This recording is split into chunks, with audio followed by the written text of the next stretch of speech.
CCTV monitoring ಇರುತ್ತೆ, CCTV monitoring ಇರುತ್ತೆ, ಹಿರಿಯ ಅಧಿಕಾರಿ ನೋಡೋಕೆ ಅವಕಾಶ ಇದೆ. ಇಷ್ಟೆಲ್ಲ ಇದ್ರೂ ಕೂಡ ಆಗ್ತಾನೆ ಇರುತ್ತೆ ಅಂತಂದ್ರೆ ವಾಚಿಂಗ್ ಇದ್ದೇ ಇರುತ್ತೆ ಸಿಸಿಟಿವಿ.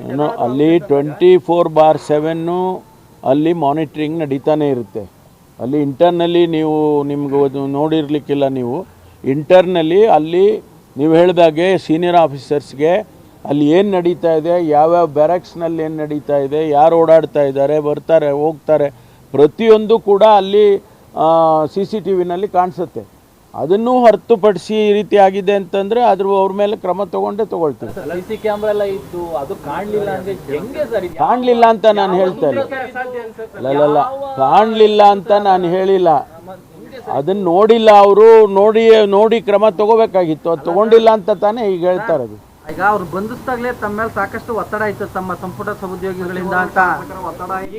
ಯಾರು ಒತ್ತಡನೂ ಇಲ್ಲ ರೀ, ನೋಡಿ, ಯಾರು ಒತ್ತಡನೂ ಇಲ್ಲ, ನನಗೆ ಯಾರು ಒತ್ತಡನೂ ಇಲ್ಲ. ಈ ಒತ್ತಡ ಯಾರು ನಮ್ಗೆ ಯಾರು ನನ್ನ ಲೆವೆಲ್ವರೆಗೆ ಯಾರು ಮುಟ್ಟೋದಕ್ಕೂ ಸಾಧ್ಯ ಇಲ್ಲ. ಮೋಸ್ಟ್ಲಿ ಫೋಟೋ ರಿವೀಲ್ ಆಗಿರ್ಲಿಲ್ಲ ಅಂದ್ರೆ ಇದು ಇನ್ನೂ ನಡೀತಾ ಇರ್ತಿತ್ತು. ಹಾಗಾದ್ರೆ ಗೊತ್ತಿಲ್ಲಪ್ಪ, ನೀವೀಗ ಆಚೆ ಬಂದಿದ್ಯಲ್ಲ, ಈಗ ಸರಿ ಮಾಡೋಣ, ಸರಿ ಮಾಡಿ ಏನು ಬಿಗಿ ಮಾಡಬೇಕು ಅದನ್ನು ಮಾಡ್ತೀವಿ. ಯಾರ ಒತ್ತಡಕ್ಕೂ ಮನೆಯಲ್ಲ. ಸರ್ಕಾರಕ್ಕೆ ಮುಜುಗರನ ಸರ್ ಈ ಕೇಸು?